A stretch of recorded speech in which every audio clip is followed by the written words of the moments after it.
with the religious right community. And I've engaged with them through daring to walk into a classroom and be a representative of the LGBTQ community and be questioned and answer questions by students who weren't terribly open-minded to who I was and what I had to say. I've heard all the arguments against who I am and why who I am is at odds with their religious beliefs. I am a spiritual woman, and I have a relationship with how I define God, and have never, even as a little person, felt that there was any validity.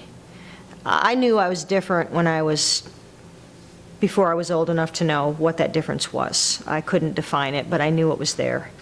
And I was educated in the pre-Vatican II Catholic schools, and I never, ever bought into what I heard about homosexuality. I didn't hear a whole lot about it directly, but it was very evident that it was wrong. In Grand Rapids, it's like the Bible becomes a shield, and you really can't argue with someone from the religious right when they hold the Bible up as the absolute Word of God. There's no argument is really successful. All I can do is talk about the fact that, in my opinion, the Bible is a document that has gone through so many translations by so many people over so many hundreds and thousands of years that we have no idea what has been cut. Well, we do have some idea of what's been deleted, what's been changed, what's been altered to fit the desire of the church for political power over the masses, and on and on and on. This goes back to, your question goes back to the power base in Grand Rapids and West Michigan. And so much of the power base rooted in money and conservative Christianity.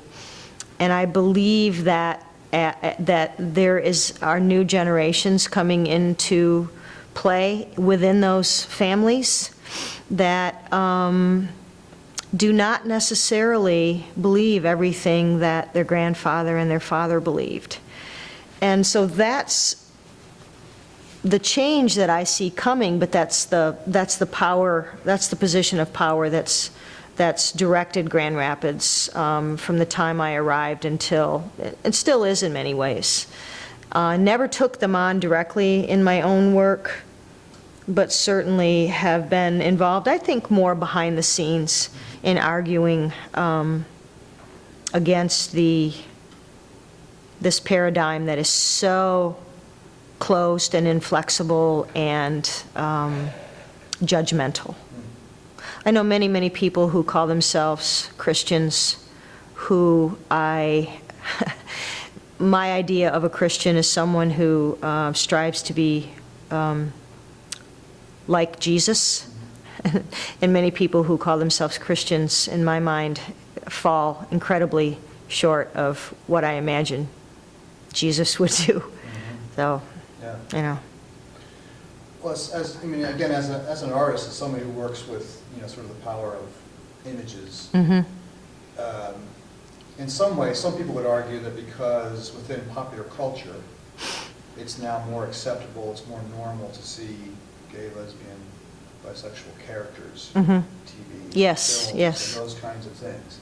But somehow that is an indication that sort of, that, equity has been sort of achieved mm-hmm. and whatnot. Do you think that translates, in the real world so much? And how that, and also how do you think that affects sort of the dominant culture sort of worldview? Is it reflective of your experiences, as a lesbian woman, that what... I think there is far more, nationally speaking, far more receptivity to live and let live than there was 10, 15, 20 years ago, 28 years ago when I came here. Far more receptivity. I think that the more receptive the general population becomes, the more the Christian right fights against it and becomes more vocal.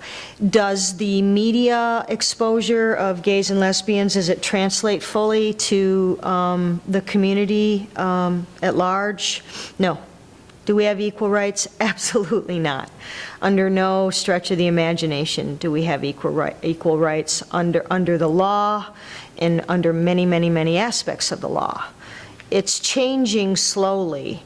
I feel like I have to protect myself personally by doing living wills and creating very, very, very specific documents that hopefully will stand up under laws that are still in place.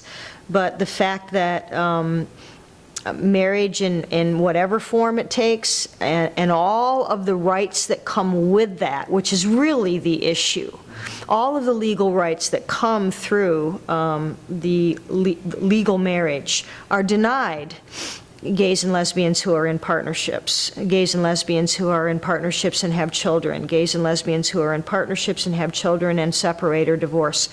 No, we're not there. We have a long way to go. Are we moving in that direction? I would say yes, sometimes painfully slowly, and I think especially painfully slowly in West Michigan, because it is such a conservative environment.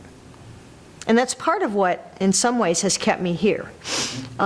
Because what I've also noticed is that in Grand Rapids, with the ultra-conservative environment, I feel like it's also helped to breed a really strong and vocal counterculture.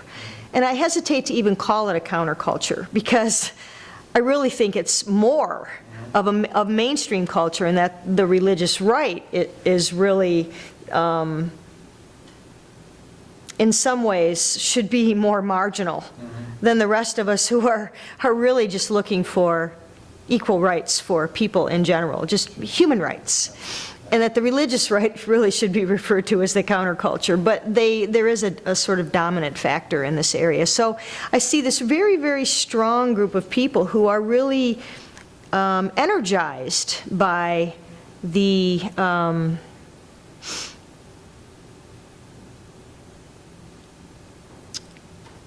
attitude that is made so prevalent in this community because of the power of people who are also very strongly entrenched in the religious right. They have a lot of power because many of those families that are so enmeshed and such a huge part of Grand Rapids and Grand Rapids history are also conservative Christians. That's really difficult to battle, because they also have then tons of political power.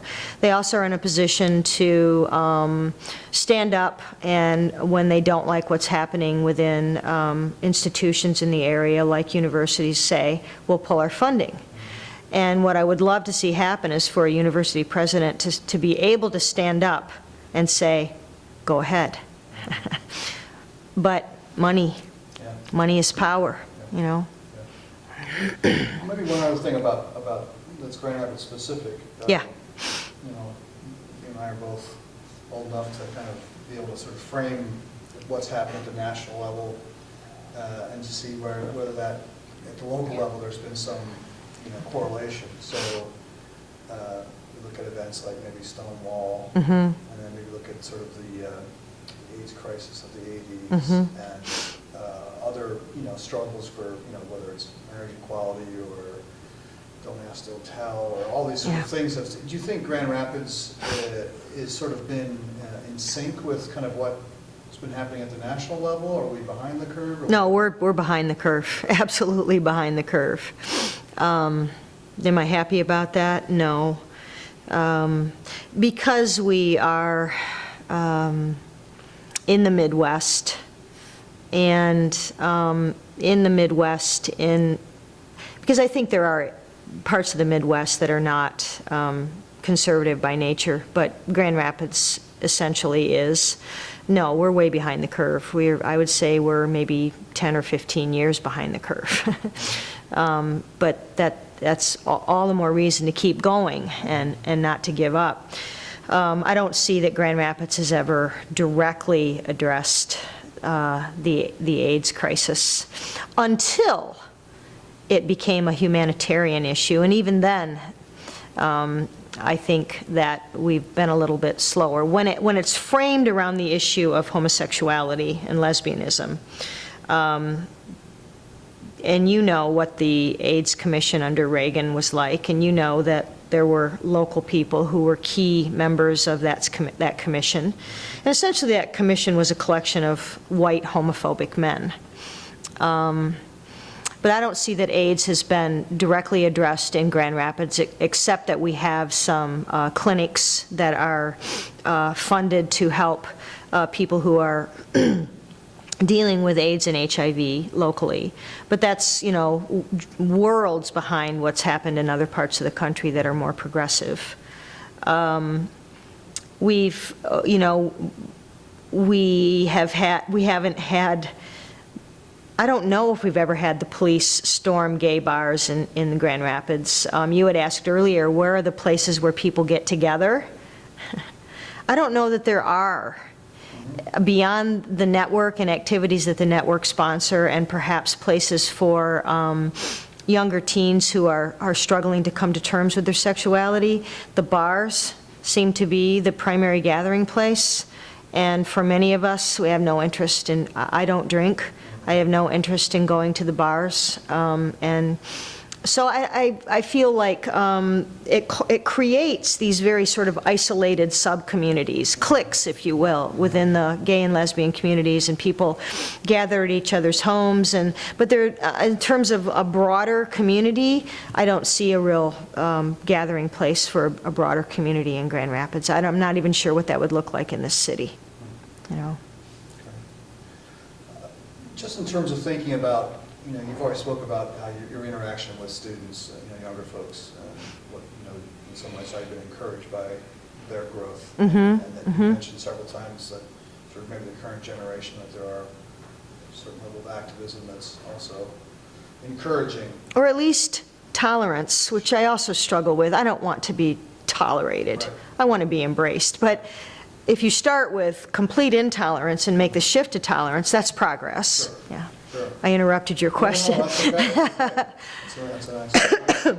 I'm just wondering in terms of, because I think one of the things that I've always liked about, and one of the reasons why we're doing this project, and I always liked about Zin's work, is that if we don't know, as you were saying earlier about younger women who don't identify as feminists, and we don't realize what work you and previous generations have done to kind of, you know, where they are now.